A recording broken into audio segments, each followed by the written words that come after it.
Victor Rourke didn't wait for the ranch to die. He killed it himself, one missing supply shipment at a time. The morning Clara Whitmore's stagecoach rolled into Caldwell territory, Victor was already in the bank, leaning across the desk of a man who owed him 3 favors, sliding a document forward with 2 fingers like it was already signed. "Move the deadline up," he said. 60 days. Not 90. The banker looked up. "Nathan Caldwell has until spring." "Nathan Caldwell," Victor said quietly, "has until I say he's done."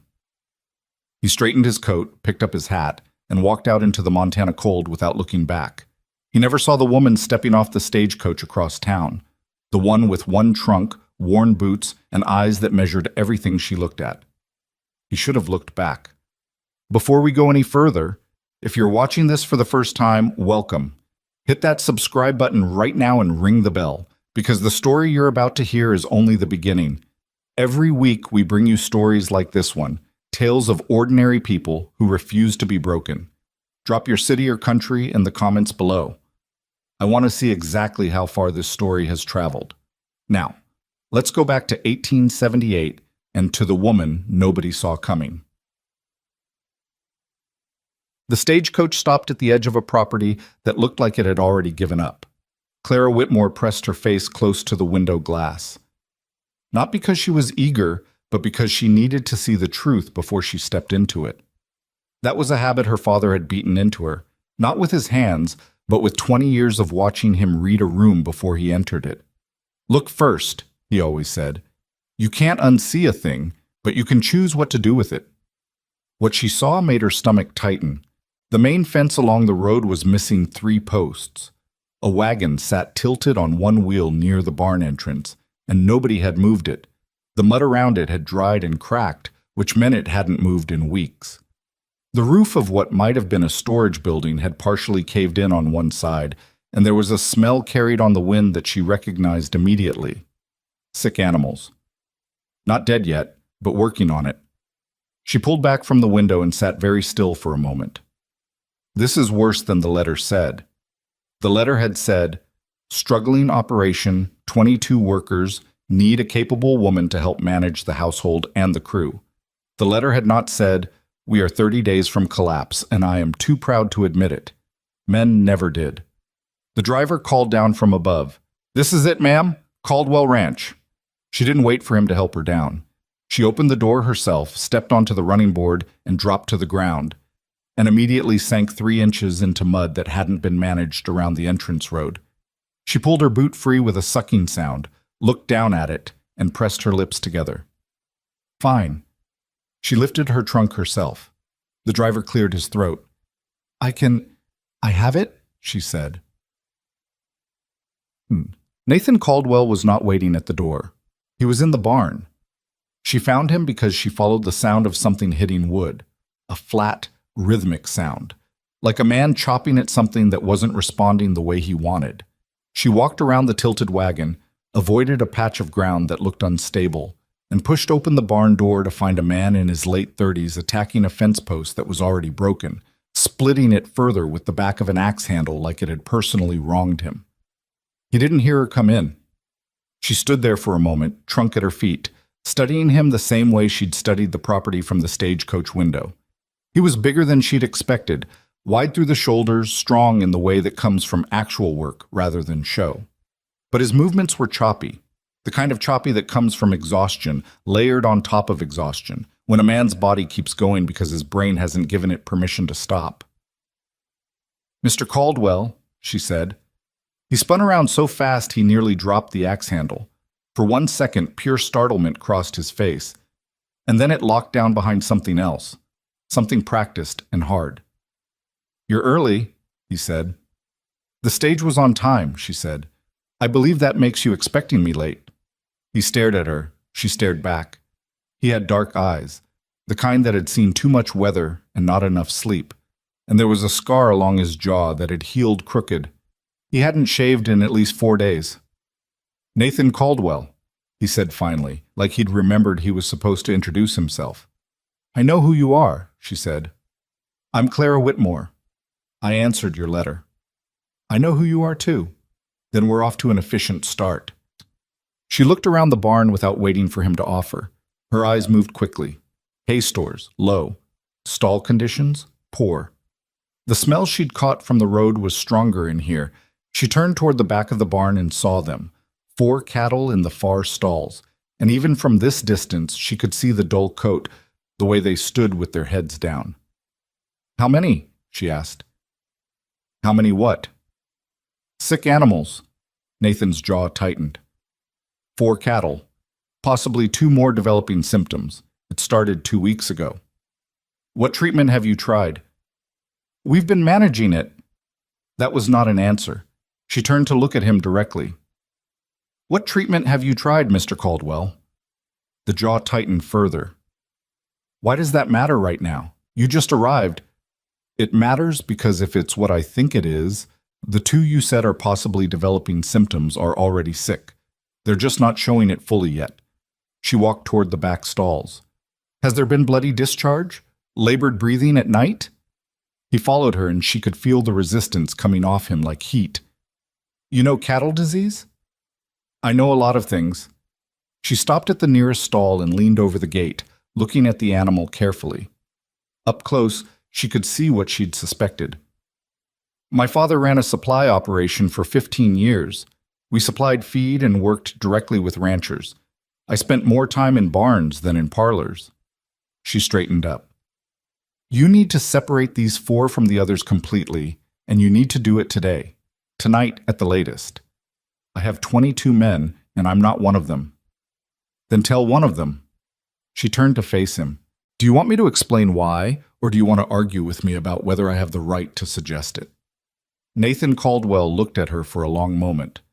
Something moved behind those dark eyes. Not quite anger, not quite respect. Something caught between the 2 that hadn't decided which way to fall yet. "Walter!" he called out. A man appeared from the far side of the barn, older, somewhere in his late 50s, with a face like dried leather and the kind of stillness that meant he'd seen every kind of bad news and was no longer surprised by any of it. He looked at Clara once, measured her completely in about 2 seconds, and then looked at Nathan. "This is Walter Briggs," Nathan said. "My foreman." "The 4 cattle in the back stalls," Clara said to Walter directly. "They need to be moved to an isolated pen tonight. Separate water source, no shared feed. Can you do that?" Walter looked at Nathan. Nathan gave the smallest nod. Walter looked back at Clara. "I can do that," he said. No argument, no elaboration, just the thing itself. She liked him immediately. The wedding, if you could call it that, happened the following morning in the front room of the ranch house, with a traveling preacher who smelled like he'd been in a saddle for a week, and 2 ranch hands as witnesses, who kept looking at the door like they were wondering if they could leave. Nathan stood next to her with his arms at his sides and his face arranged into an expression that communicated, "I am doing what is necessary." Clara stood next to him with her hands folded in front of her and thought, "So am I." There was no ceremony worth speaking of. There were words, there were the 2 of them saying the required things.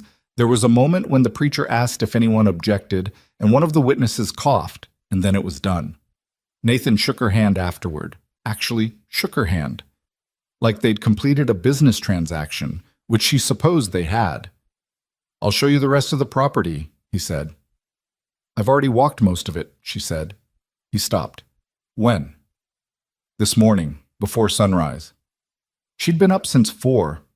Couldn't sleep in a new place, never could, so she'd used the time. "I want to see the smokehouse." "The smokehouse is—" He stopped. "I know what it is," she said. "I want to see it anyway." Botet. The smokehouse sat at the edge of the property like something that had been trying to walk away and given up halfway. The door hung on one hinge. The roof had been patched badly with wood that didn't match and had since split again along most of the seams. Inside, the racks were still there, iron, so they'd survived. But the wood sections had rotted, and there was evidence of animals having been in and out for what looked like years. The ventilation system, which she could see had once been decent work, was completely blocked. She walked in, turned a slow circle, and looked at everything. Nathan stood at the door. It's been out of use for 3 years, he said. Before that it was working, but after my father died and the debt started climbing, there wasn't... He stopped himself. It wasn't a priority. It should have been, she said. Well, flat. A lot of things should have been. She ran her hand along the iron rack nearest to her. Solid, good weight. Who built this? My father. He knew what he was doing. Nathan said nothing. She turned around and looked at him standing in the doorway with the gray morning light behind him and the expression on his face that he probably thought looked like indifference but was actually something close to grief. He had watched this place fall apart piece by piece and hadn't been able to stop it, and that kind of helplessness leaves marks on a person whether they admit it or not. She didn't say that. Instead, she said, 3 weeks. He blinked. What? Give me 3 weeks and I'll have this running. She looked back at the racks. We can cure enough meat before winter to feed the crew through the worst months and have product to sell by spring. The iron is good. The structure is repairable. The ventilation is blocked but not destroyed. She turned back to him. 3 weeks. Nathan stared at her. That's not possible, he said. Why not? Because... He gestured at the state of the building. Look at it. I am looking at it. Clara. He said her name like he was trying it out and hadn't decided yet if it fit. I appreciate that you want to help, but the reality of this ranch is that we don't have the resources, the time, or the men, she said. I'll need 6 of them, and I'll need them to actually work, not to stand around deciding whether to listen to me. I'll need a supply run to town. I'll make you a list, and I'll need you to stay out of the smokehouse while I'm working in it. The silence that followed was the particular kind that comes when someone has just said something that lands hard and neither person knows yet what direction the aftermath is going to go. Nathan Caldwell looked at his wife, the woman he had known for approximately 18 hours, and said, You're serious. I don't say things I'm not serious about, she said. It's a waste of time. He looked at the smokehouse. He looked at her. He looked at the smokehouse again. 6 men, he said. 6. And a supply run. I'll have the list ready by noon. Another long pause. A muscle in his jaw moved, and I stay out of it. You can come in when it's running, she said. Not before. Nathan Caldwell rubbed the back of his neck and looked up at the patched roof with its split seams and its 3 years of abandonment, and said, very quietly, almost to himself, My father built this. I know, she said, and I'm going to bring it back. He looked at her then. Really looked at her, the way he hadn't yet since she'd arrived. Not measuring her like a new piece of equipment, not checking whether she was going to be a problem, looking at her like he was trying to decide whether she was the most reckless person he'd ever met or something else entirely. He didn't say which he decided, he just said, noon, and walked back toward the ranch house. The 6 men Nathan sent her were not his best. She understood that immediately. Walter confirmed it, not with words, but with the way he stood slightly to the side when he brought them over, like he wanted it on record that he hadn't chosen them. There was Eli Parker, 19 years old with red hair and the nervous energy of someone who'd been told his whole life that he wasn't quite smart enough. There was a man named Dutch, who was probably 40, and moved slowly on purpose, the way people do when they've decided not to commit to anything until they see which way the wind is blowing. 2 brothers named Cal and Roy Ferris, who came as a unit and spoke to each other in half sentences that excluded everyone else. A man named Gus, who had a bad shoulder and was clearly being sent because Nathan didn't know what else to do with him. And finally a young man named Thomas, maybe 22, who looked at Clara when he arrived with the specific expression of someone who has already decided to be difficult. Ma'am, Thomas said, in the tone that meant the opposite of respect. Clara looked at all 6 of them. They looked back at her. We're going to start by pulling everything out, she said. All of it. Every piece of rotted wood, every piece of debris, everything that's not iron. Stack it outside to the left. I'll need to look at it before anything is disposed of. Thomas crossed his arms. That's going to take all day. Then we'd better start, she said. We're not exactly... Thomas. She said his name calmly. Not loud, not hard, just certain. I didn't ask for your estimate of the timeline. I told you where to start. If that's going to be a problem, you're welcome to tell Mr. Caldwell that you'd rather not, and he'll send someone else. She looked at the others. Same for anyone else. Nobody moved. Nobody left. Dutch, after a moment, picked up the nearest piece of rotted wood and carried it outside. And then the rest of them followed. By the fourth day, they had cleared the smokehouse completely, repaired the roof structure, rebuilt the damaged wood sections using material from the stack outside that Clara had sorted and identified as salvageable, and replaced 2 of the ventilation channels with new wood that Eli Parker had cut himself after Clara showed him exactly what angle and measurement she needed. Eli had turned out to be the best of them. He was fast, and he listened, really listened, not just waited for the instructions to be over. When she showed him something once, he didn't need it shown again. She'd caught him staying late the second evening, measuring things she'd already measured, checking her calculations against his own. "What are you doing?" she'd asked. He'd looked up, guilty. I just wanted to make sure I understood. "You're checking my work," she said. He went red. That's good," she said. "You should. Don't ever do work you can't verify." She sat down next to him and looked at his calculations. They were right. "Where did you learn to calculate like this?" "I didn't. Not really." He kept his eyes on the paper. I work things out." "You have a good head for it." He looked up then, surprised by it, like a compliment was something he had to prepare for. "My last foreman said I overthought everything," he said.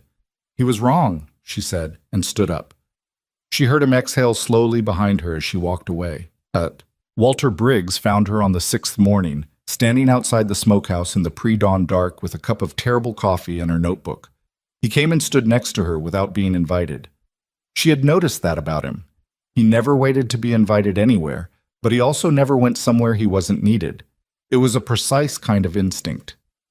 "Rourke's man was in town yesterday," Walter said. She looked at him.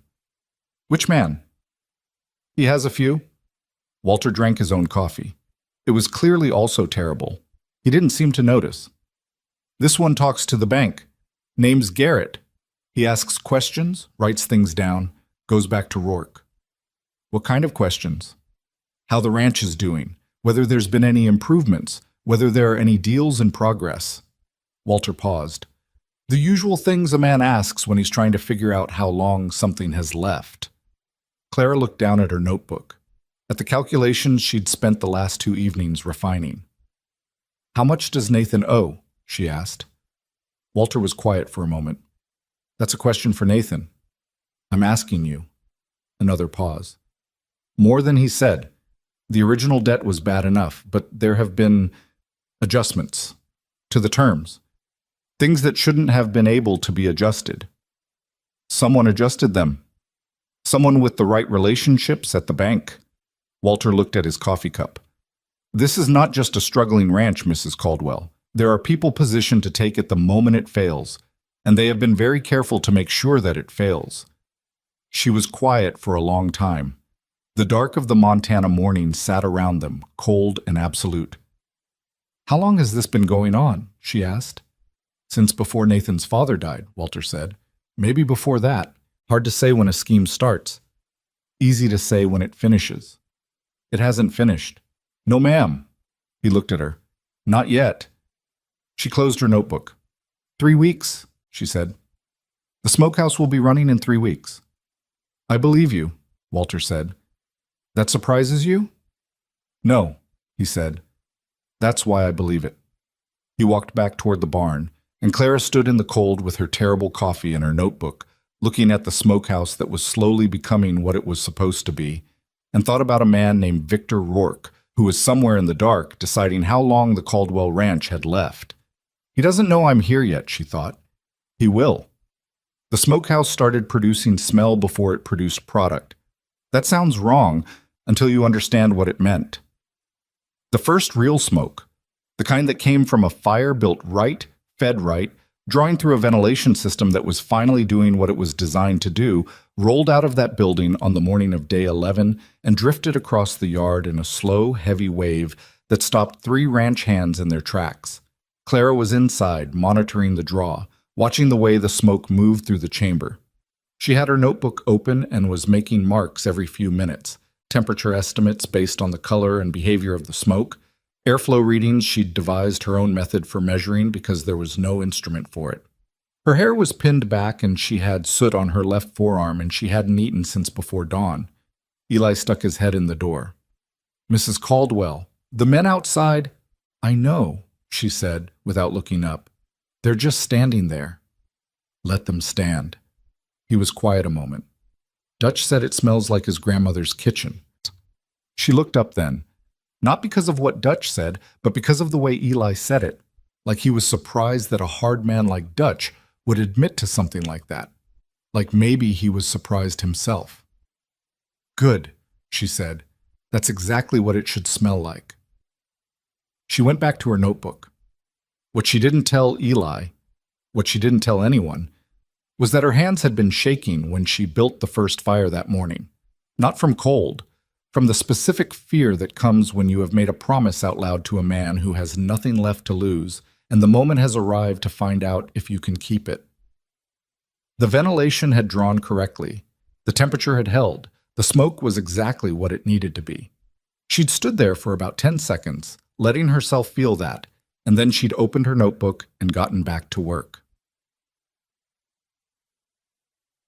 Nathan came that evening. She'd told him to stay out of the smokehouse until it was running, and he had respected that. More than she expected, honestly. She'd half anticipated him finding a reason to come in on day 3, day 5, day 8, but he hadn't. She'd seen him sometimes from the corner of her eye, standing at a distance, watching the building without appearing to watch it. He was better at hiding his concern than most men, but she'd learned to read the particular way he held his shoulders when something was weighing on him. He knocked on the doorframe, knocked, even though the door was propped open. She found that detail unexpectedly decent of him. "Is it running?" he asked. "Come in and see," she said. He walked in slowly. She watched him take in the space. The rebuilt racks, the repaired wood sections, the ventilation channels Eli had cut, the fire burning correctly in the pit, the first batch of beef hanging and taking on color. The smokehouse that had been a ruin 3 days after she arrived was now operating. Not perfectly. She'd have told you herself that the left side ventilation was still pulling slightly uneven, and she intended to correct it on the next cycle, but operating. Nathan stood in the center of the room and didn't say anything for a long time. She let him have it, the silence. "My father built this in 1861, he said finally. "He and 2 other men. Took them most of a summer." "I know. The joinery on the original sections is very good. Whoever taught him knew what they were doing." Nathan looked at one of the original iron racks, one of the ones that had survived because iron survives everything. "He taught himself," he said. "He didn't. We weren't a family that had people to teach us things. He figured it out from a book and from failing at it twice first." Clara looked at the rack, looked at Nathan. "That explains why it's better than most I've seen," she said. "People who teach themselves figure out the reasons behind the rules. People who are taught just follow the rules." He looked at her. That look again. The one she'd seen in the doorway of the smokehouse on her first morning, trying to decide what category to put her in. "It's going to work," she said. Not a question. "You believe that?" "I don't say things I don't believe. I told you that." He nodded once, slowly. "I'm starting to understand that about you." He looked around the space one more time. "Clara." He stopped.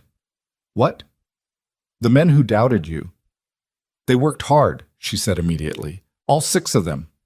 Whatever they thought at the start, they did the work." He looked almost surprised. "Even Thomas?" She almost smiled. "Almost. Thomas came around on day 3. He just didn't want anyone to notice." Nathan was quiet again. Then he said, "Thank you." It was plain. No ceremony to it. Just the thing itself, said by a man who clearly didn't say it often and meant it in the full weight of every place he didn't put it. "There's something else," she said. He waited. "Walter told me about Rourke." The change in Nathan Caldwell was immediate and total. The thing that had been opening in him over the past few minutes, some door cracked just slightly, slammed back shut. His jaw set. His eyes went flat. Walter shouldn't have. Walter was right to, she said. I'm your wife. I am working on this ranch. I need to understand what we are actually fighting. You don't need to be involved in. Nathan. She kept her voice level, the way she'd learned to do when a conversation was about to go sideways if she let any heat into it. I already am involved. I was involved the moment the stagecoach dropped me at your gate. The only question is whether I'm involved with the full picture or only part of it. She paused. Half a picture gets people killed on a ranch, you know that. He stared at her. She stared back. Victor Rourke, he said finally, like he'd been keeping the name behind his teeth and it cost something to let it out. He's based in Helena. He runs, legally on paper, he runs a land development company. Buys property, develops it, sells it on. Nathan's voice had gone quiet in a way that was worse than angry. Unofficially, he targets ranches that are struggling, finds them when they're vulnerable, makes sure they stay that way, and then acquires them at collapse price when the bank calls the debt. Make sure they stay that way, Clara repeated. How? Supply lines. He has relationships with most of the major suppliers in this region.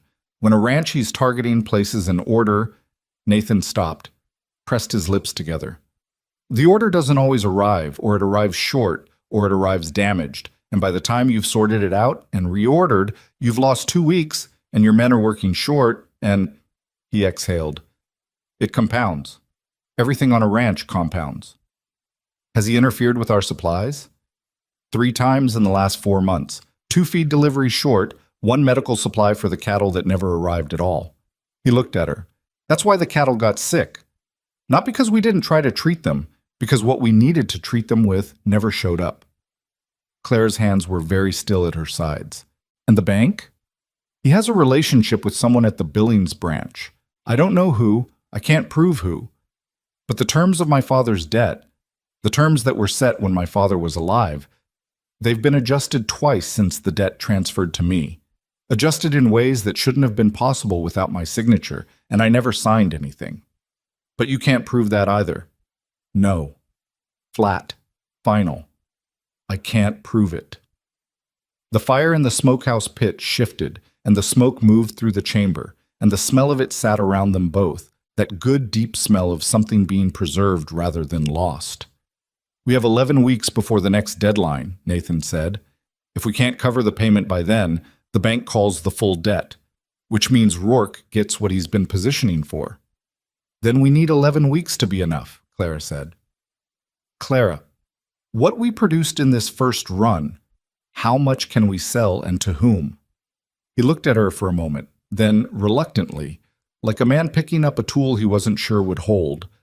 There's a buyer in Billings, Hennessy. He supplies provisions to 3 mining operations and a military outpost. If the product is quality, it will be quality. If it is, Nathan said, with the careful emphasis of a man who had been burned by optimism before, he could take significant volume, but he's been burned by unreliable suppliers. He won't commit without seeing it himself. Then we invite him to see it himself, Clara said. It's not that simple. Why not? Because Hennessy doesn't make social calls to ranches he doesn't already do business with. You can't just write the man a letter and expect him to. I wasn't going to write him a letter, Clara said. You were. Nathan opened his mouth, closed it. You know him? She asked. We've met, once, 2 years ago, before things got bad here. He knew my father vaguely. Then it's not a cold introduction, it's a reconnection. She looked at him steadily. Write tonight. Tell him the smokehouse is running. Tell him you have product worth seeing. Tell him exactly what he'd be buying and why it would make his supply problems simpler. She paused. Can you do that? Nathan looked at her. I can write the letter, he said slowly. Whether he responds is another thing. Write it well enough and he'll respond, she said. He almost said something else. She could see it. Some reflex of doubt or argument that he'd carried so long it tried to surface on its own, but he stopped it. I'll write it tonight, he said. The problem with Roy and Cal Ferris announced itself on day 14. and it announced itself in the specific way that ranch problems usually did. Not loudly, but in something small that was actually something large. Clara had sent Cal to town for additional salt and 2 specific items she'd written on a list. He came back with the salt and without the other 2 items, saying the supply store had been out. She accepted that without comment, added the items to a second list, and sent him back the next morning. He came back again without them. She thanked him, set the list aside, and the following morning she went to town herself with Eli driving the wagon. The supply store had both items, had had them for weeks. She stood at the counter with the 2 items in her hands and kept her face very calm and asked the man behind the counter, a tired-looking fellow named Peterson, who clearly wanted no part of whatever he was now in the middle of, whether there had been a Cal Ferris in recently. Peterson got very interested in something behind him. "Mr. Peterson," she said, still calm, "I'm not going to make trouble for you. I just need to know." He turned back. He looked at her for a moment. Then he said quietly, "He came in. He didn't ask for those items." She paid for her things and went out to where Eli was waiting with the wagon. "Drive," she said. Eli drove. He didn't ask what had happened. He'd gotten good at reading when to ask and when to wait. After about a mile, she said, "Do you know why Cal Ferris didn't bring back what I needed?" Eli kept his eyes on the road. "I've got a guess." "Tell me." A pause. "There's been talk," he said carefully, "among some of the men, not all of them, but some, about how things are going." He shifted the reins to one hand. "Some men think that if things are going well, it changes what the ranch is. Who's in charge of what? And some men would rather the ranch fail on terms they understand than succeed on terms they don't." Clara looked at the road ahead. "And Roy Ferris? Is he part of this talk?" Eli was quiet long enough that she had her answer. "What do I do about it?" she asked, not to Eli specifically, just out loud, to the problem. "I don't know," Eli said honestly. "But I think if you go at them directly, they'll deny it and it'll make them worse." "What would you do?" He thought about it seriously, which she appreciated. "I'd make it so the work they're doing doesn't matter enough to sabotage," he said. "Move them somewhere it doesn't affect the smokehouse. Give them something else." She looked at him. He went red again. "I'm probably wrong." "You're not," she said. She didn't move Cal and Roy immediately. She did something more precise. She restructured the workflow so that neither of them was involved in any step that required her to rely on them for external supply runs or communication. She gave them real work, hard, physical, necessary work that kept them busy and away from anything critical. She did it in a single afternoon without making an announcement about it, without calling a meeting, without confronting anyone. Thomas noticed.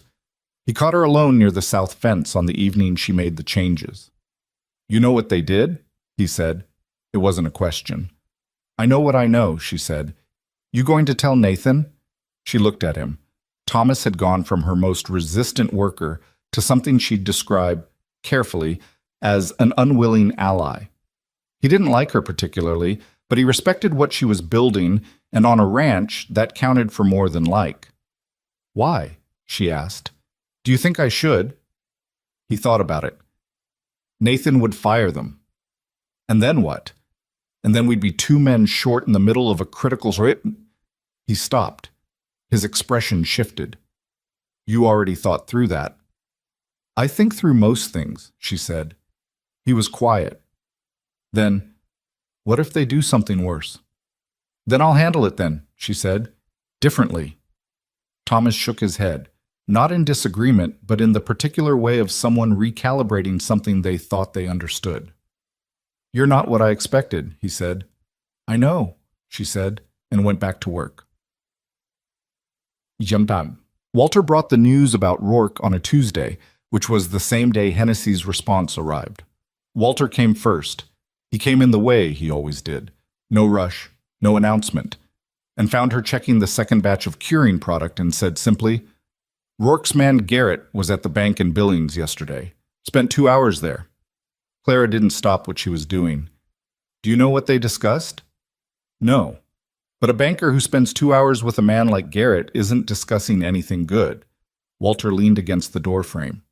It means Rourke knows something is changing here, and he doesn't like it. Good, she said. Walter looked at her. Mrs. Caldwell, I want to be plain with you, because I think you deserve plain. Victor Rourke is not a man who responds to setbacks by walking away. He responds by applying more pressure. I understand that. I don't think you understand the specific kind of pressure he's capable of. Walter's voice didn't change its register, which somehow made it worse. 3 ranches before this one. 2 of them failed before the deadline. The third one, he paused. The owner tried to fight back publicly, made accusations, went to the town council, tried to get people to listen. Another pause. Burned down, the barn first, then the house. The smokehouse was quiet around them except for the sound of the fire in the pit. They never proved it was Rourke, Walter said. They never prove anything with men like that. That's the design. Clara set down her notebook very carefully. Why are you telling me this now? Because you need to know what kind of war this is before you decide how to fight it, he said. She looked at him. Walter Briggs, who had stayed on this ranch through 3 years of decline and watched it fall apart piece by piece and hadn't left.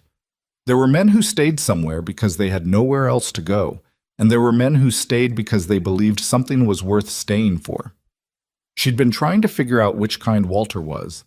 She thought she knew now. Do you have a family, Walter? She asked. He seemed slightly caught off guard. Had a wife, she passed some years back, 2 sons, both grown, both elsewhere. Why are you still here? He considered that longer than she expected.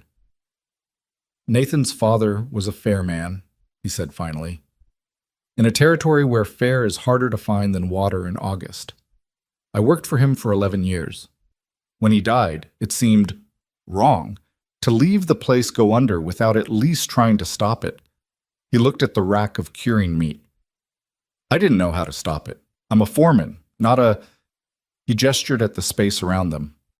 Whatever this is the plan, she said. Yes, he said. I'm beginning to see that. Nathan appeared in the doorway then, holding a letter.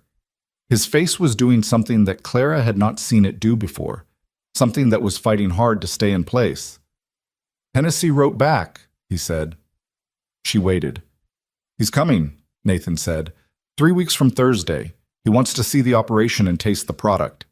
He looked up from the letter. He said... Nathan stopped, cleared his throat. He said the way I described it in the letter. It sounded like the ranch was actually going somewhere.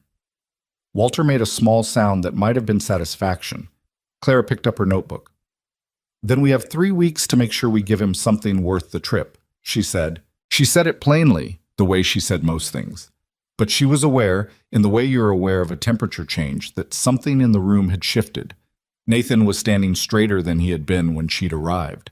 Walter had the look of a man who has been braced for bad news for so long, he doesn't quite know what to do when the news is different. And Eli Parker appeared at the door behind Nathan, saw the faces in the room, and said, Did something happen? Yes, Clara said. We have a deadline. Let's get back to work. She walked past all 3 of them into the cold Montana afternoon, notebook in hand, already working the numbers on what 3 more weeks of production could yield and whether it would be enough to show Hennessy what he needed to see. Behind her, she heard Nathan say to Walter quietly, Is she always like this? And Walter said, I believe so. And Nathan said nothing after that, but when she glanced back once, just once, from the corner of her eye, he was folding Hennessy's letter carefully and putting it in his coat pocket like it was something worth keeping. That was enough for now. The first sabotage happened on a Wednesday. Clara knew it was sabotage before she even crossed the threshold of the smokehouse that morning because the smell was wrong. Not wrong like something had failed on its own. Equipment failures have their own particular smell, their own logic. This was wrong in the way that only happens when someone has made it wrong deliberately. The ventilation draw was blocked. The fire in the pit had been tamped down sometime in the night, and the temperature in the chamber had dropped low enough that the third batch, their best batch yet, the one she'd been planning to show Hennessy, had been sitting in conditions that were no longer safe. She stood in the doorway for a moment. Then she walked in, checked every rack, assessed every piece, and made herself write down exactly what she saw in her notebook before she allowed herself to feel anything about it. Eli arrived 10 minutes later, took one look at her face, and said, "What happened?" "The ventilation was blocked during the night," she said, "and the fire was interfered with." He went to the pit and crouched down, looked at it. "This wasn't an accident," he said. "No." "How much do we lose?" "All of this batch." She closed her notebook. "We have to start again." Eli stood up slowly. He looked at the racks. 2 weeks of careful work, and she saw something move across his face that was close to what she was feeling, but younger, rawer, without the years of discipline she'd put over her own reactions. His hands tightened at his sides. "Who did this?" he said. "I don't know yet." "Do you have a guess?" She looked at him. "I have several," she said, "and I'm not going to act on any of them until I know which one is right." He looked like he wanted to argue that. She could see it. The 19-year-old part of him that wanted to find the person responsible and say something about it at volume. But the part of him that had been listening to her for 3 weeks won out. "What do we do right now?" he asked. "We clean this out," she said. "We rebuild the fire correctly. We check every channel in the ventilation and we find where it was blocked and we fix it." She looked at him steadily. "And then we start the next batch. We've got 12 days until Hennessy arrives." "I know exactly how many days we have," she said, and rolled up her sleeves. She told Nathan that evening.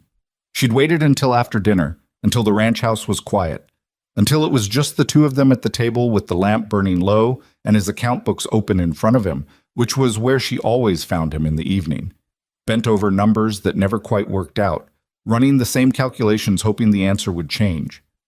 "The third batch is lost," she said. He looked up. She told him what she'd found. His face went through several things in quick succession: shock, then anger, then something cold and very controlled that settled over him like a lid being placed on something boiling. "Rourke," he said. "Probably someone working for Rourke," she said. "Not Rourke himself. He doesn't get his hands into things directly." "It doesn't matter who physically did it." "It matters very much who physically did it," she said. "Because if it's someone on this ranch, then we have a problem I need to deal with differently than if it's someone who came in from outside." Nathan's jaw went tight. "You think it's one of our men?" "I think the ventilation channels are not visible from outside the property at night," she said. "I think someone who didn't know exactly where to find them wouldn't have known where to block them. I think the fire was tamped rather than extinguished, which suggests someone who understood what they were doing. They wanted damage, not obvious destruction that would be found too quickly." Nathan stared at her. "That's a careful kind of sabotage," he said slowly. "Yes," she said, "it is." He pushed back from the table and stood up, and the anger that had been under the controlled surface came out in the way he moved. Not explosive, but contained and hard, like pressure behind a wall. "I'll talk to every man on this ranch tomorrow." "Please don't," she said. He turned. "Clara, if whoever did this knows we suspect, they'll be more careful, or they'll do something worse before we can catch them." She kept her voice low. "Nathan, I need you to trust me on this. Let me find out who it was." "And how are you going to do that?" "By paying attention," she said. "The same way I've done everything else." He looked at her for a long moment. The lamp put shadows under his eyes that made him look even more tired than he was, which was already considerable. "You can't do everything on this ranch," he said. It came out not as criticism, but as something closer to worry. "I'm not trying to do everything," she said. "I'm trying to do the things that need doing." He sat back down, put his elbows on the table, and pressed his hands over his face for a moment. "We have 12 days, he said into his hands. "I know. If the next batch isn't ready." "It will be ready," she said. "I'll be working around the clock if I need to." He dropped his hands, looked at her. "I hate that you have to." It was such a plain thing to say, and it surprised her. Not because she doubted he meant it, but because she hadn't expected him to say it out loud. Nathan Caldwell, she had learned, carried a great deal of feeling in absolute silence.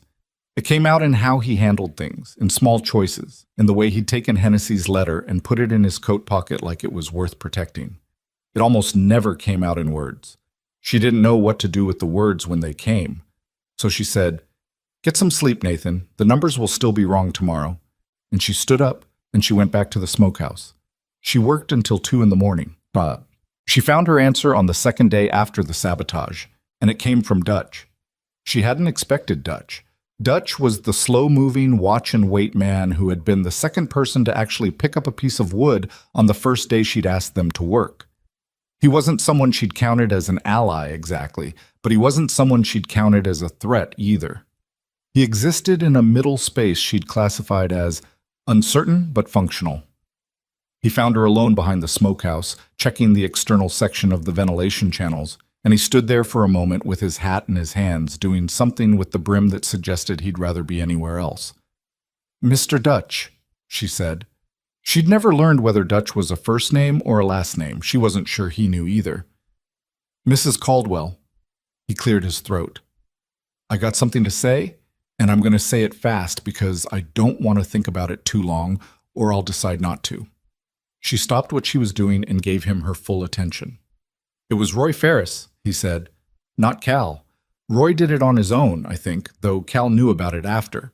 Roy went in the smokehouse around 2 in the morning 3 nights back. I couldn't sleep. I was outside. I saw him." He turned his hat brim once more. "I didn't know what he was doing in there. I found out the next morning, same as everybody else, when the damage was found. And I've been sitting on this for 2 days, and I can't sit on it anymore, because what he did is going to sink this ranch, and I've been on this ranch for 9 years, and I don't—" He stopped, pressed his lips together. "I don't want it to sink." "Did anyone put him up to it?" Clara asked. Dutch hesitated. "I'm not going to use your name," she said. "I won't tell Nathan who told me or how I found out. You have my word." He looked at her. "There was a man in town," he said. "Garrett. He's been around before, asking questions. Roy drinks at the saloon on Fridays. Most of the men do. And Garrett was there 3 weeks back. They talked. I don't know what was said." He paused. "Roy's been owed money for 3 months. The ranch has been short on pay. A man who's owed money and feels overlooked. He's not hard to find if you're looking for that kind of man." Clara stood very still. "Thank you," she said. "I mean that." Dutch put his hat back on. "I don't want any trouble over this." "The trouble isn't yours," she said. "Go back to work." He nodded and walked away with the relieved posture of someone who has just set down something heavy.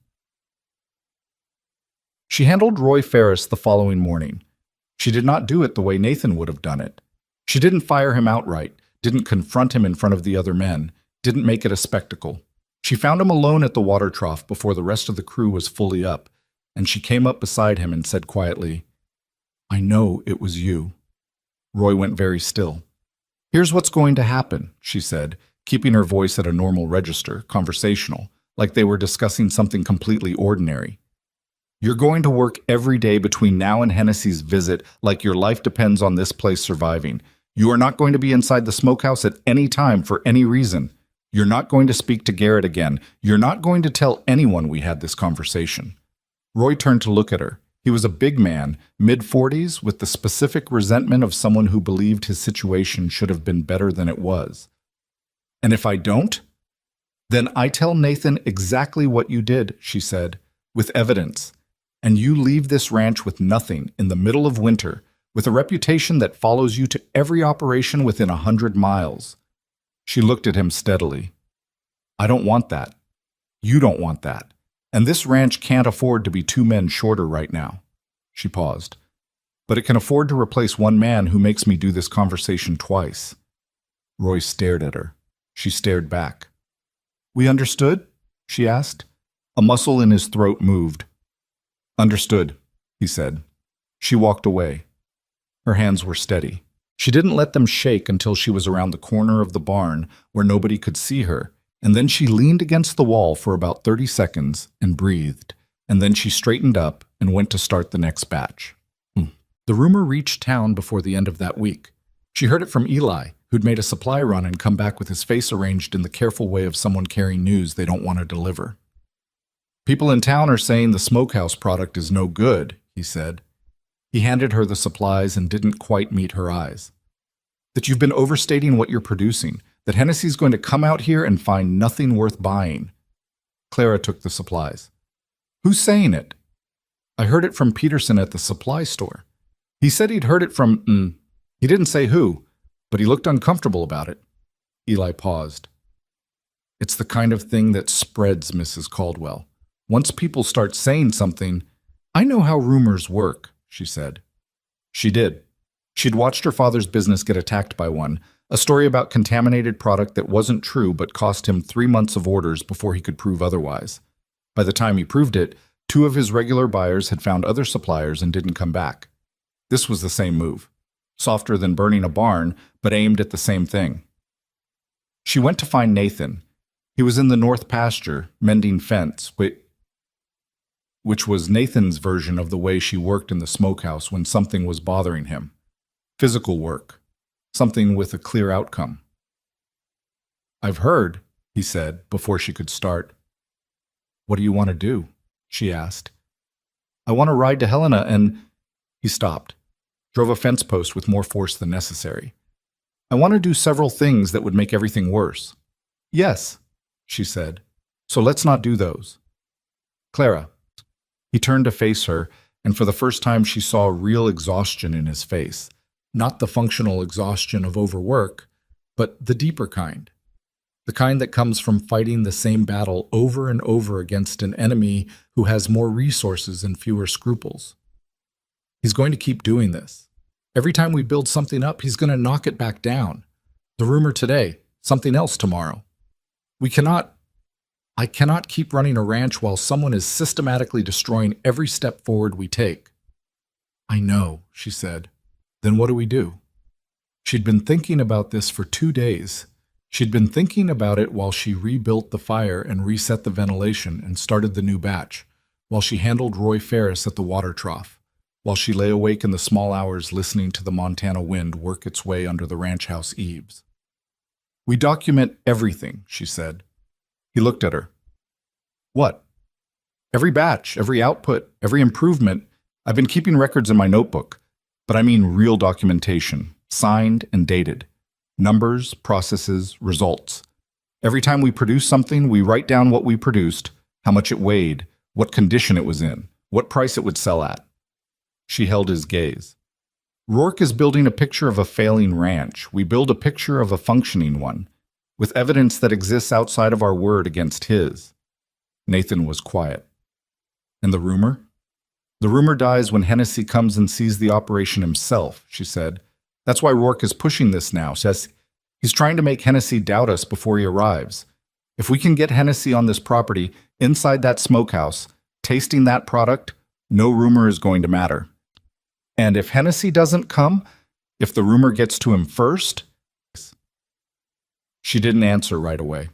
The wind moved across the pasture and the cattle in the distance shifted, and the late afternoon light came down at the angle that made Montana look, for a brief moment, like something that was worth every bit of what it cost. Get used to it, she said. She wrote to Hennessy that evening. She wrote plainly and factually and without sentiment. She described the operation, the output, the documentation she was keeping, the quality of the product.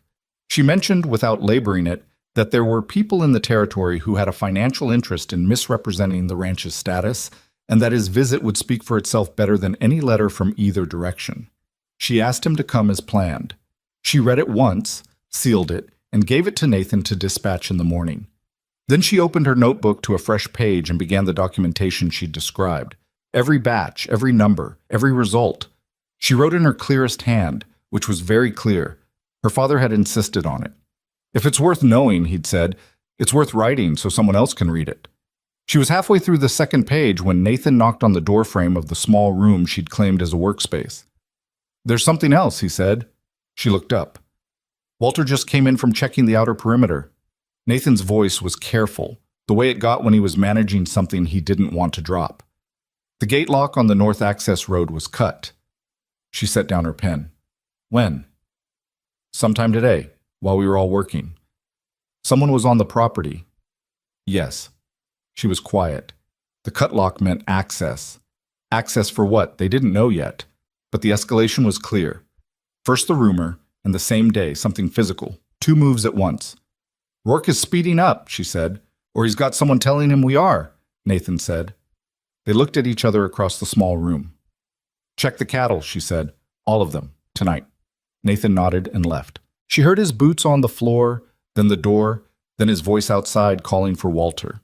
She picked up her pen and kept writing. The documentation wasn't just a record anymore. She understood that now, with the particular clarity that comes when a fight stops being theoretical and starts being real, it was evidence. And evidence was the only weapon that Victor Rourke couldn't buy, couldn't block in a supply shipment, couldn't tamper with in the night. But only if she kept building it. Only if nothing stopped her before Hennessy arrived. 8 days left. She turned to a new page and kept writing. The cattle were fine. That was the first thing Walter reported back that night, and Clara let herself feel about 4 seconds of relief before she understood what it actually meant. Whoever had cut the lock on the north gate hadn't come for the cattle. They'd come to look, to assess, to count what was in the smokehouse and see how far along the operation was.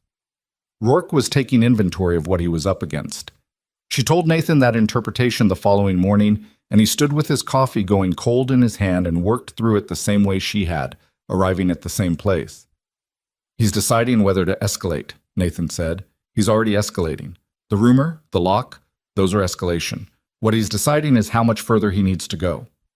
She looked at her documentation notebook, which now had 4 dense pages of records. Which means he's not certain yet. If he were certain we were going to fail, he wouldn't bother. He'd just wait. So we're worrying him. We should be worrying him more, she said. Nathan set down his coffee. What do you need? 2 more men on overnight watch, rotating, not Cal or Roy. She paused. And I need the documentation witnessed, signed by someone other than me, someone whose word carries weight. Walter, Nathan said immediately. And you, she said, both of you, every entry from here forward, date, signature, what was produced. She held his gaze. If this ever ends up in front of anyone, a banker, a judge, the town council, I want a record that 3 people signed every page. Nathan looked at the notebook. Something moved through his expression. The recognition of what she was building and what she was preparing for, which were 2 different things running on the same track. You think it might come to that, he said. Not quite a question. I think Victor Rourke has done this before, she said, and I think the reason he keeps doing it is because nobody has ever been in a position to prove it. She picked up the notebook. We're going to be in that position. 5 days before Hennessy's visit, Thomas came to her with something he'd been sitting on for at least 24 hours. She could tell by the way he looked when he found her, like a man who has argued himself out of something several times and finally run out of arguments. I've got a cousin, he said. In Billings. Works at the freight office. She waited. He told me something last week. I didn't know if it mattered, so He stopped. I should have told you sooner. Tell me now, she said. There's been a shipment registered with Hennessy's account, Thomas said. Cured beef. Coming from a supplier out of Miles City, registered 3 weeks ago, right about when Nathan's letter went out. He looked at her directly. Someone registered a competing supply with Hennessy's name on it, scheduled to arrive the same week as his visit here. Clara went very still. The idea being, she said slowly, that when Hennessy arrives, he already has a supply contract in motion from somewhere else. So even if he's impressed by what we have, he has no immediate need. That's what it looks like, Thomas said. Does your cousin know who registered it? Company name, Ridgeline Provisions. He'd never heard of it before. Thomas looked at his boots. Neither had I, but my cousin said it was set up recently, new registration. She had never heard of Ridgeline Provisions either. She filed that fact in the part of her mind where she kept things she intended to find out. Thank you, she said, for telling me. I should have told you the day he told me. Yes, she said, but you told me today, and today still helps. He nodded and left, and she went immediately to find Walter, because Walter had been in Montana longer than anyone else on the ranch, and knew the territory in ways she was still learning. Walter knew exactly what Ridgeline Provisions was. It's a shell, he said, with the certainty of someone who has seen the mechanism before. Rourke sets them up when he needs them. Paper company, nothing behind it. He used the same method with at least one of the other ranches. registered a competing supply under a fake operation, undercut the deal, and by the time anyone figured out the company didn't really exist, the moment had passed. Can we prove the connection to Rourke? Walter thought about it. Not quickly. Not easily. He looked at her. But Hennessy is a businessman. He's been in this territory long enough to have heard things.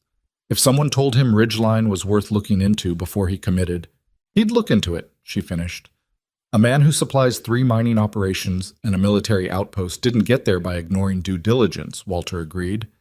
She went back to her workroom that afternoon and sat down and wrote the 3rd letter to Hennessy. The first had been Nathan's, warm, re-establishing contact. The second had been hers, factual, direct, countering the rumor. This one was something different. She wrote it carefully, taking longer than she usually took, because the line between useful information and unverifiable accusation was thin, and she needed to stay on the right side of it. She told him she'd become aware of a recently registered supply concern called Ridgeline Provisions. She told him she had no information about its operations or reliability. She told him that, in a territory where legitimate operations tended to have established histories, a new registration in the same product category, appearing at a particular moment, seemed worth examining before any commitments were made. She told him this not to influence his decision, but because she believed he was the kind of man who preferred to have complete information. She read it twice. It said exactly what it needed to say without saying one word more than that. She sealed it and gave it to Eli to take to town before the post closed. Hennessy arrived on a Thursday morning, which was the day he'd said he would arrive, which Clara took as a good sign. A man who keeps his schedule is a man who intends to do business. He was not what she expected. She'd built a picture of him from Nathan's description. Serious businessman, hard to impress, burned by unreliable suppliers. And the picture was accurate as far as it went. But it left out that he was about 60, with white hair and the kind of open, direct face that usually belonged either to very honest people or to very good actors, and that he arrived with only one other man, which meant he wasn't making this trip as a performance. He shook Nathan's hand, assessed the property with quick, experienced eyes, and then looked at Clara and said, "You're the one who wrote me the letters." "2 of the 3, she said. "Nathan wrote the first. I know his handwriting." He studied her for a moment. "The 3rd letter." "I wanted you to have the information," she said. "You wanted me to look into Ridgeline." "I wanted you to decide whether you wanted to look into it," she said. "That's your business, not mine."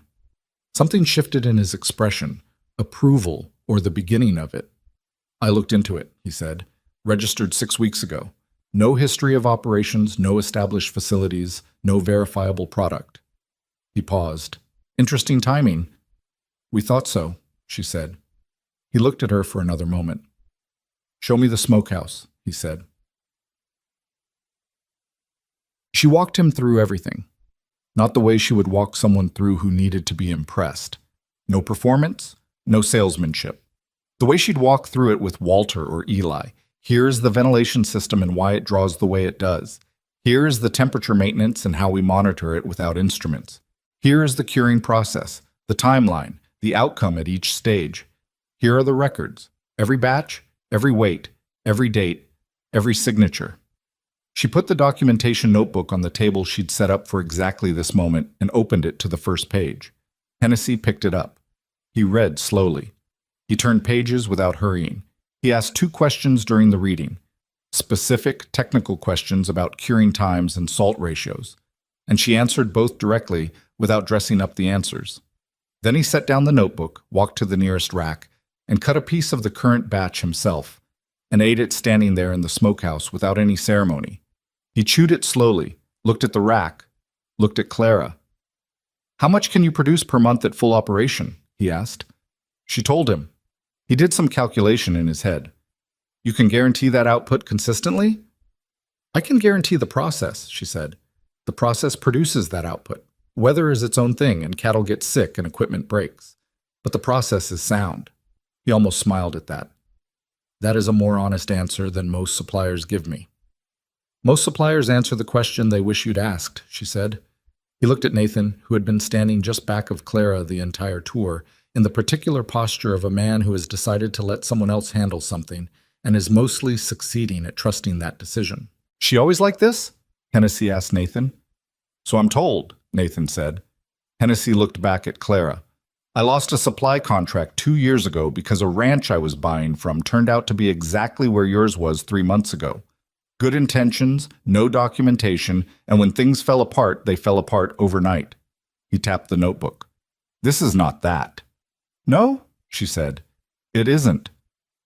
My concern, Hennessy said, and he set down the notebook and folded his hands in front of him in the way of someone about to say the thing that actually matters, is not the product and not the operation.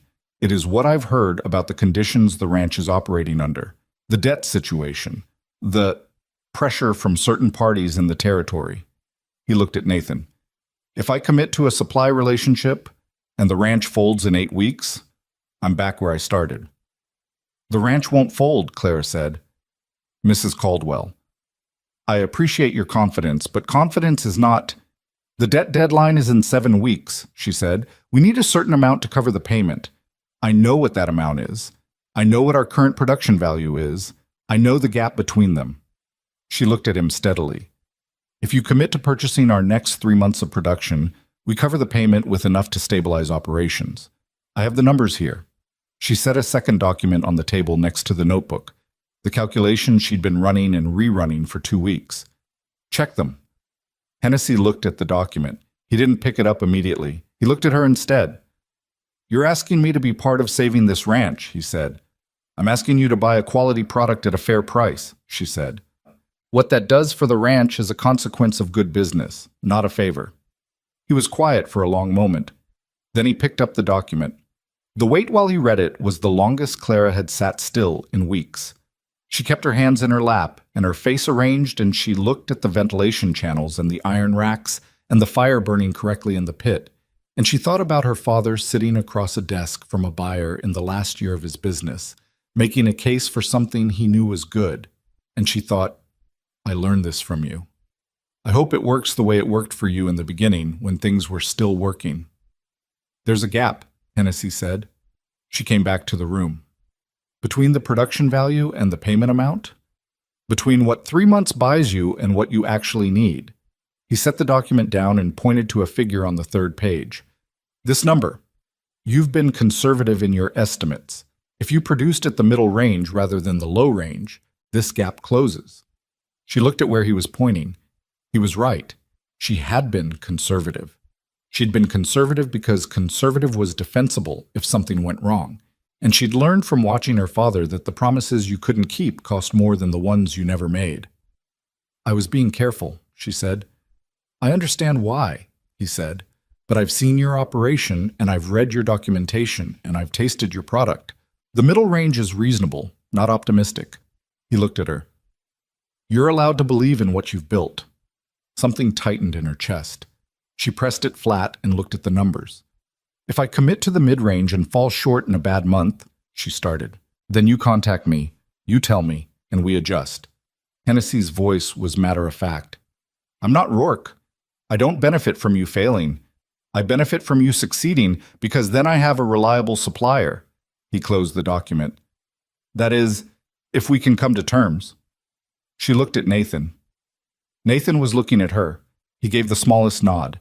Not the nod of someone handing off a decision, but of someone who has decided to trust the person making it. Tell me your terms, she said to Hennessy. They negotiated for an hour and a half. It was not comfortable. Hennessy was not a man who gave ground easily, and Clara was not a woman who asked for what she didn't intend to get. They went back and forth on price per pound, on delivery terms, on what constituted acceptable variance in monthly output. Nathan sat at the side of the table and didn't say much, and brought fresh coffee from the ranch house, which was the most useful thing anyone had done all morning. When they were done, the agreement was written out in Clara's clearest hand, signed by both parties, and witnessed by Walter, who signed his name with the slow, deliberate care of someone who understood what a signature meant. Hennessy shook Nathan's hand. Then he shook Clara's, which was not common, and he did it with the same grip and the same directness. If things were different and you were looking for work, he said to her, I'd offer you a position. I have work, she said. I know. He picked up his copy of the agreement. That's why I'm glad I came. He left with his associate, and Clara stood in the yard watching the wagon diminish down the ranch road, and Nathan came and stood beside her. They stood there without speaking for probably 2 minutes. "How much does this cover?" Nathan asked finally. She told him the number. He was quiet. "Nathan? That's not—" He stopped. "Clara, that's not quite enough.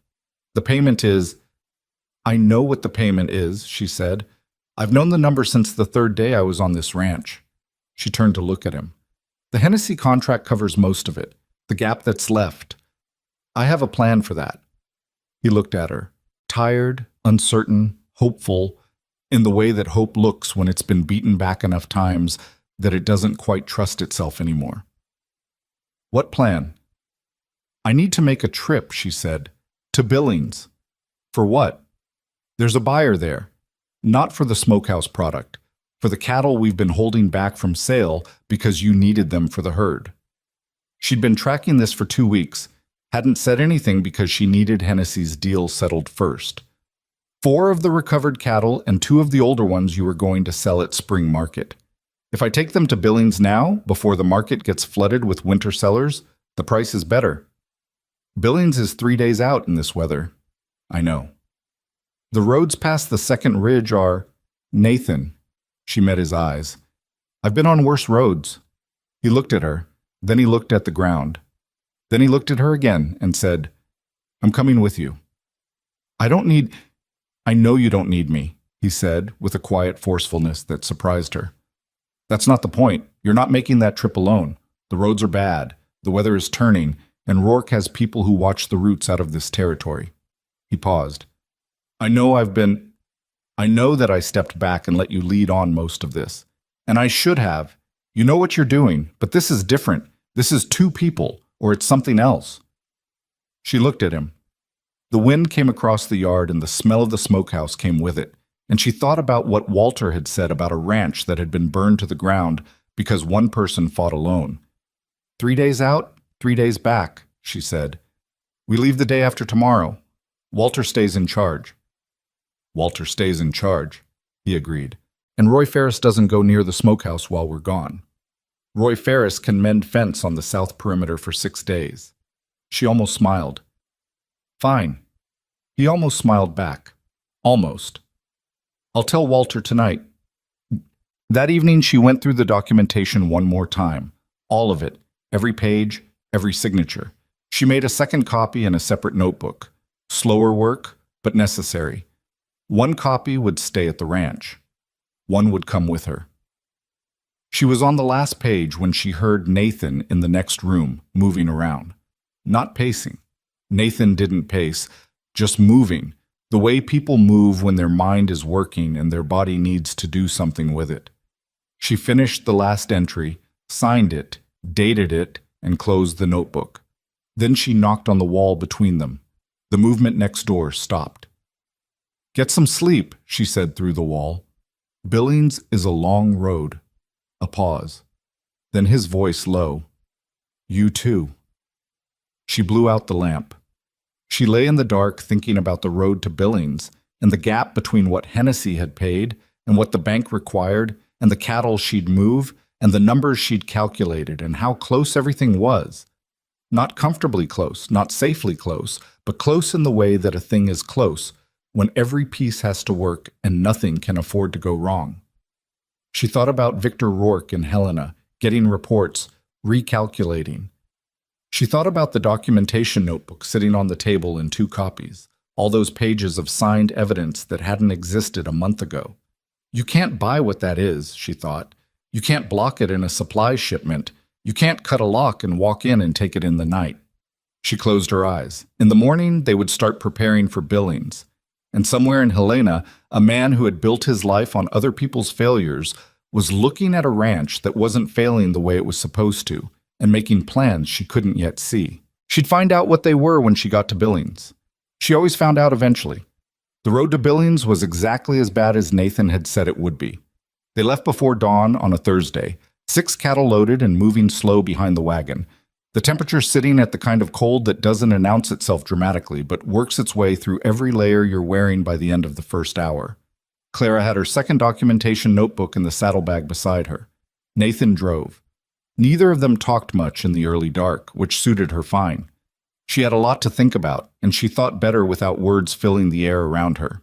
By mid-morning, they'd made decent progress, and by mid-morning she'd also worked through most of what was sitting in her head, and the silence had shifted from practical to something else, the kind that happens between two people who have been in close quarters under pressure for long enough that the silence itself carries information. "Tell me about before," Nathan said without looking away from the road. She glanced at him. "Before what?" "Before Montana. Before the letter." He kept his eyes on the horses. "You said your father ran a supply operation. What happened to it?" She was quiet for a moment. She didn't talk about this easily, not because it was too painful. She'd processed most of the pain into work, the way she processed most things, but because the story made her sound like someone asking for sympathy, and she had no interest in that. "He got sick," she said, 2 winters ago. By the time we knew how sick, the business was already slipping. He'd been managing things while he was ill, and not telling anyone how ill, because that was his way. He believed you kept going until you couldn't, and then you found a way to keep going after that. She paused. "When he died, the business had more debt than I knew about. I spent 8 months trying to cover it. I sold what I could sell, I renegotiated what I could renegotiate, and when I'd done everything I could do and it still wasn't enough, I let it go." Nathan was quiet. "Answering your letter wasn't—" She stopped, found the right words. "It wasn't desperation, exactly. I had other options. They were just smaller options, less interesting." She looked at the road ahead. "Your letter said you needed someone practical, someone who understood how an operation worked. Most letters said they needed a cook or a woman to keep house. Yours said something different." "I didn't know what I needed," Nathan said. "I knew what I didn't have." "That's the same thing sometimes." He looked at her then, just briefly, just a glance, then back to the road. "I should have told you more in the letter, about Rourke, about the real state of things." "Yes," she said. "I was—" He pressed his lips together. "I was ashamed of it, how bad it had gotten. My father built this place from nothing, and I'd watched it come apart, and I kept telling myself it was circumstances, it was bad luck, it was the market. And most of that was true. But some of it was that I didn't know how to ask for help. I just kept carrying it by myself and hoping the weight would get lighter." "It doesn't get lighter that way," she said. "No," he said, "it doesn't." The road curved and the second ridge came into view, and the sky over it was the particular gray that meant weather coming. Not today, but maybe tomorrow. And Clara looked at it and made her calculations and said, "We need to move faster through the next section." Nathan moved them faster. They reached the Billings stockyard on the afternoon of the second day, having pushed hard and stopped only when the horses needed it. Clara was stiff all the way through, and her hands were cold past the point where gloves helped, and she was in no mood for anything complicated. The buyer at the Billings stockyard was a man named Carver, mid-50s, comfortable in the way that men who have made steady money for a long time become comfortable, without ostentation but with the settled assurance of someone who has not worried about a bill in many years. He came out to look at the cattle with the unhurried manner of someone who knew the seller needed him more than he needed the seller, which was true, and which was the part of this Clara had spent 2 days preparing for. She let him look. She didn't rush him or talk while he walked around the animals. She'd learned from her father that talking while a buyer examined product was a kind of begging, and begging moved the price down. When Carver came back to where she and Nathan were standing, he gave a number. It was low. Not insultingly low. He wasn't the type for insults. It made the negotiation messier, but low in the practiced way of an opening that expected to be pushed. "That's the winter price," Clara said. "It is winter," Carver said pleasantly.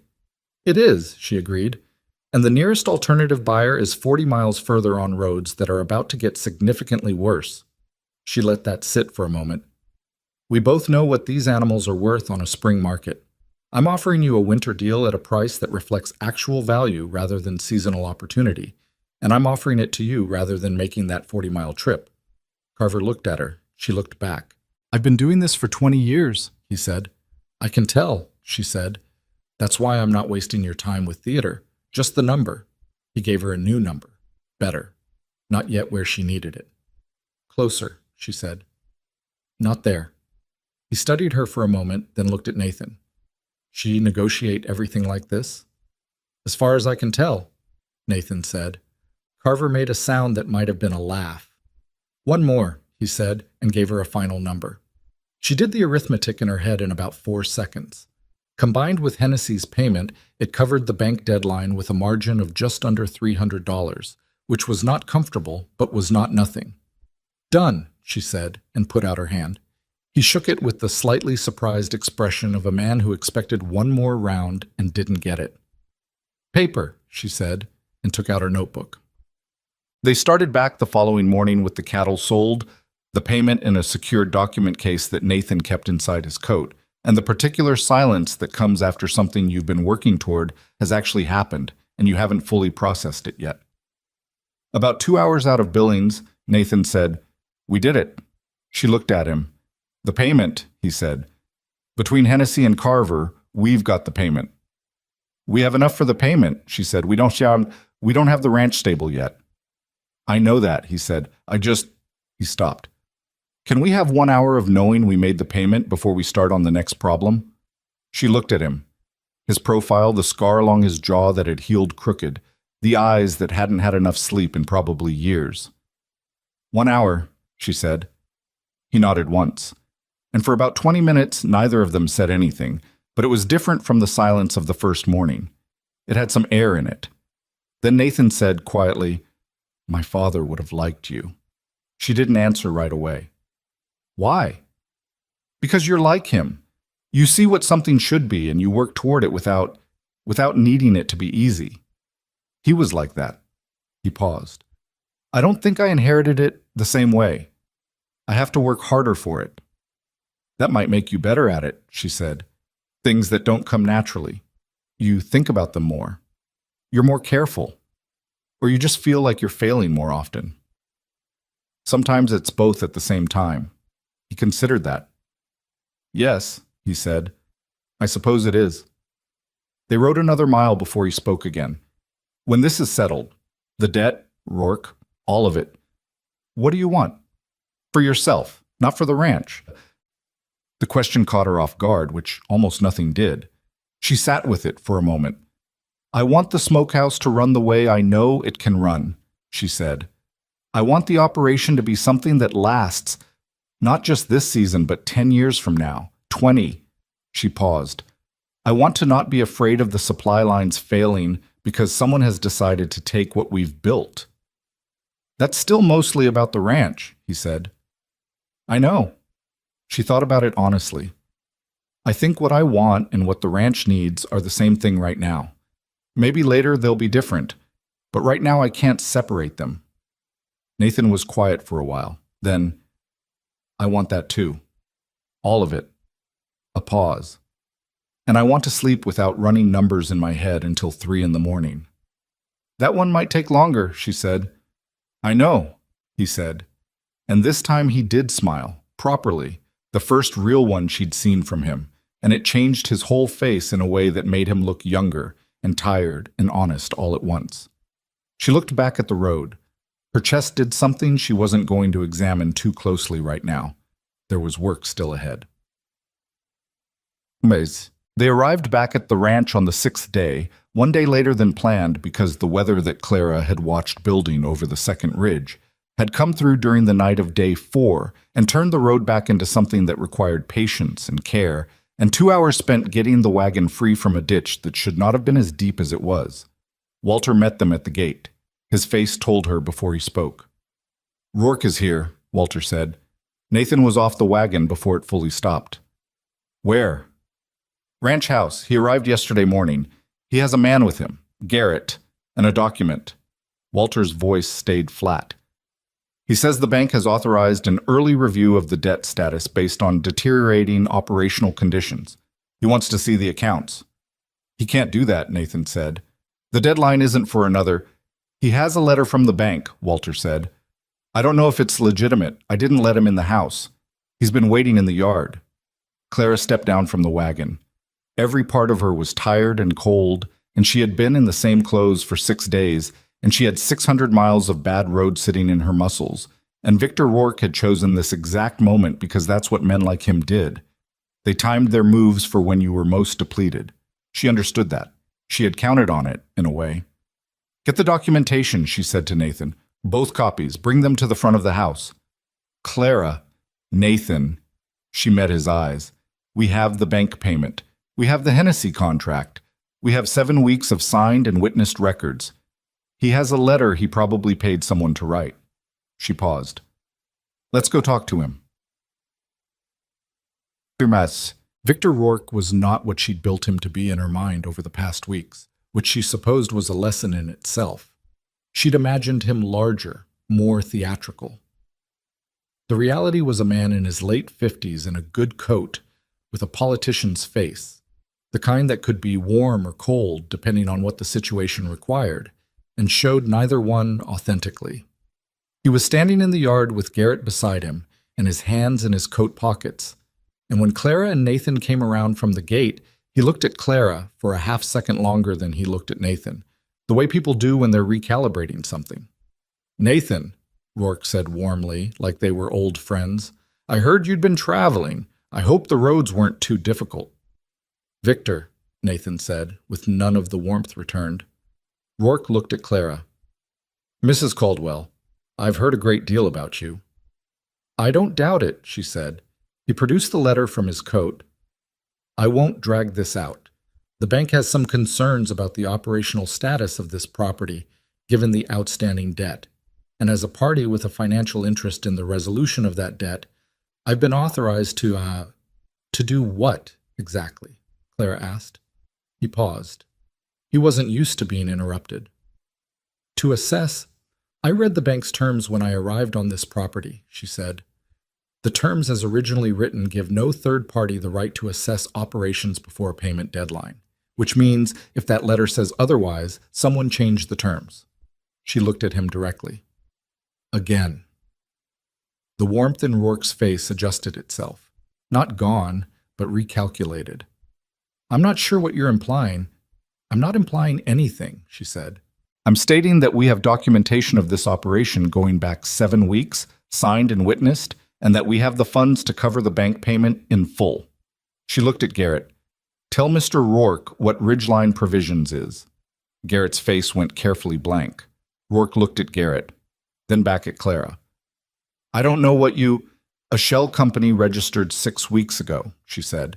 "Appeared to have a supply contract with Hennessy around the time our own arrangement with Hennessy was developing. Disappeared when Hennessy looked into it, which he did because I wrote him a letter." She paused.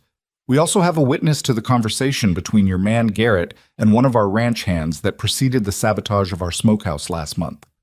She didn't look at Dutch or Roy. She didn't need to. "And we have the dates and specifics of 3 supply deliveries to this ranch that were registered with the supplier but never arrived, along with the fact that those suppliers all have financial relationships with your distribution network." Rourke's politician face had been doing significant work during this. It was still doing work, but something behind it had shifted. The calculation had changed, and she could see him running new numbers. "You can't prove any connection between my business and—" "Not in court," she said. "Not today. That's not what I'm doing today." She held his gaze.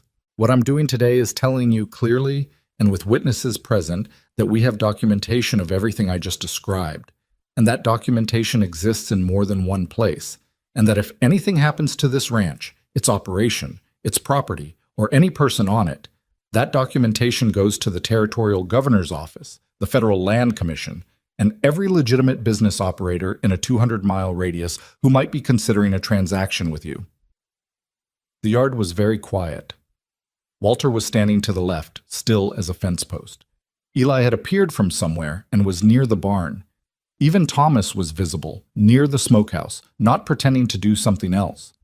Rourke looked at Nathan. "Are you going to let your wife—" "Yes," Nathan said simply. Rourke looked back at Clara. The warmth was gone now.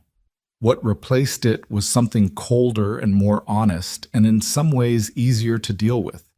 The real face underneath the politician's face, the one that had looked at struggling ranches for years and seen only assets waiting to be collected. "The debt is still real," he said. "Quiet now, careful." "The debt is real," she agreed, "and we're paying it, in full, next week." She paused. "Is there anything else you needed?" He looked at her for a long moment, then at Nathan, then back at her. He put the letter back in his coat pocket. "I think we're done here," he said. "We are," she said. He said nothing further. He nodded once, not graciously, not warmly, just the mechanical acknowledgement of a man who has run the calculation and found it no longer works in his favor. And he walked back to where his horse was tied, and Garrett followed, and they left the way they'd come. Clara watched until they were through the gate. Then she let herself breathe. The payment was made on a Tuesday, in person, at the Billings branch, with Nathan and Clara both present and Walter's signature on the documentation and the bank officer across the desk who would not quite meet their eyes when he confirmed the receipt. She thought about asking him directly whether he knew Victor Rourke. She decided against it. Some fights you pick and some fights you leave for when you have the resources to finish them properly. The debt was cleared. The ranch was safe. Rourke had retreated, which didn't mean he was gone forever, but it meant they had time and a running operation and a contract with Hennessy and documented evidence that hadn't existed 3 months ago. That was enough for today. They rode back to the ranch without the urgency that had characterized every trip for the last weeks, and Clara noticed the difference in her own body, the specific absence of the low-grade tension that had been sitting under everything since she'd arrived. It didn't feel like victory exactly. It felt like the moment after you've been holding something heavy for a very long time and you put it down, and your arms are still shaking from the effort, but the thing is down. Spring came to the Caldwell Ranch the way spring came to Montana. Not gently, not all at once, but in arguments. Cold mornings, warm afternoons, late frosts that killed the optimistic early growth and then relented and let it grow back.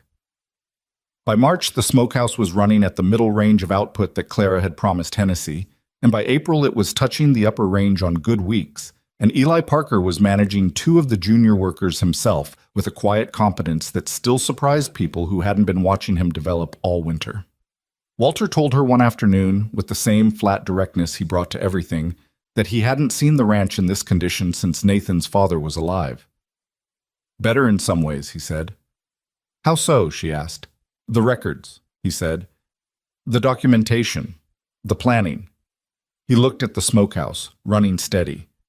Nathan's father ran on instinct and experience, both very good, but instinct dies with the man who has it.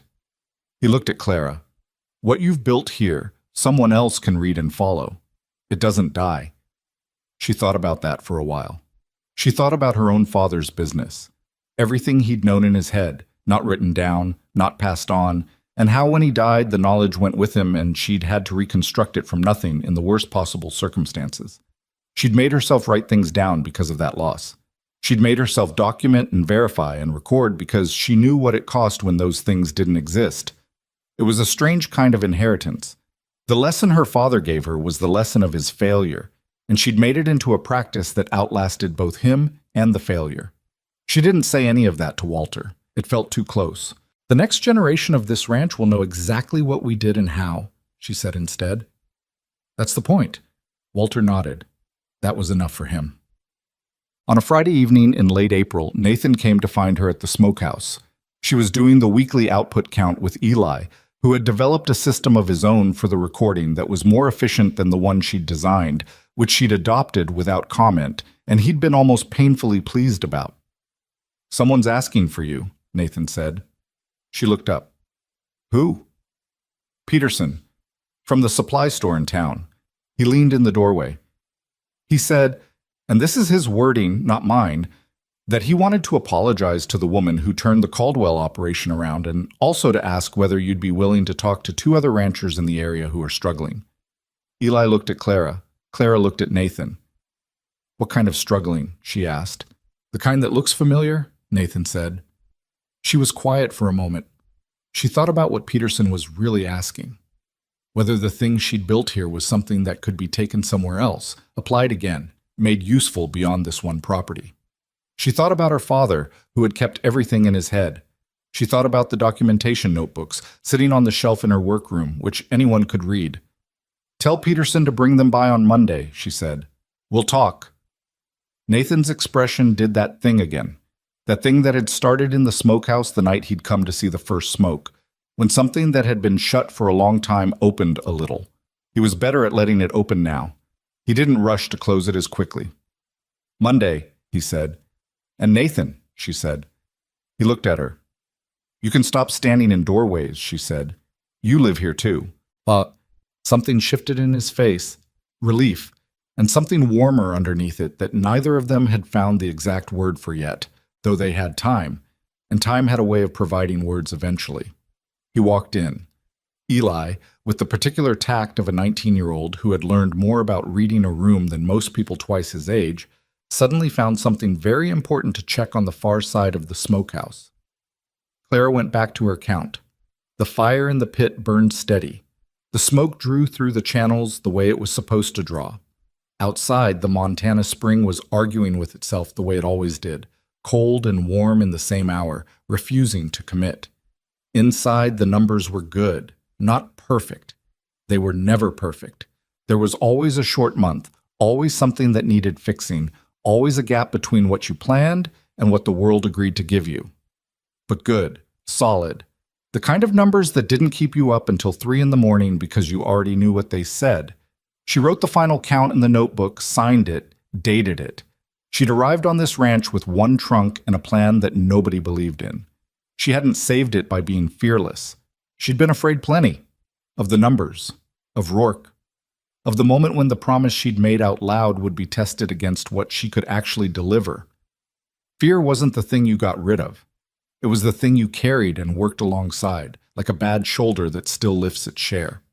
What she'd learned, what the ranch had taught her, or maybe what she'd always known, and this place had finally given her room to prove, was that the strongest thing in any fight wasn't the person with the most resources or the least conscience. It was the person who kept their records straight, told the truth in writing, and didn't stop working when things got hard.